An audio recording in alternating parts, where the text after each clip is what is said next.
Sa panahong ito ng kalamidad, mas lalo kong naintindihan ang ibig sabihin ng bayanihan sa paaralan. Ito ang patunay na kung tulong-tulong, kayang-kaya.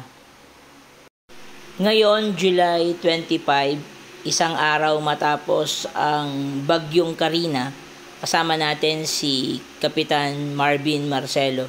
Nandito tayo sa Dalandana National High School para magbigay ng tulong sa mga nasalanta. Ngayon ay magbibigay tayo ng pagkain para sa kanila, lutong pagkain. Kanina ay pinagkalooban na sila ng pagkain din na pwede nilang lutuin. Pero ngayong gabi, ayan, sa tulong ni Kapitan at ng iba pang mga SK Kagawad, ay inisa-isa natin ng mga classroom para magbigay ng pantawid gutom ngayong gabing ito. At bukas, plano ni Kap na magbigay ng sopas naman para sa kanila.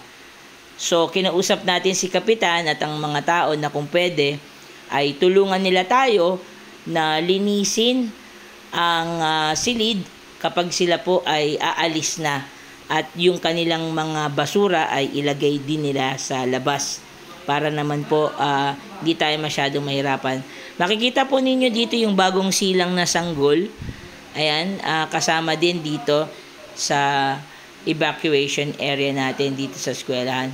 At makikita natin na kahit papano, natulungan natin itong mga taong ito na maging ligtas kahit sandali lang, no, sa panahon ng bagyo. Maraming salamat sa inyong lahat.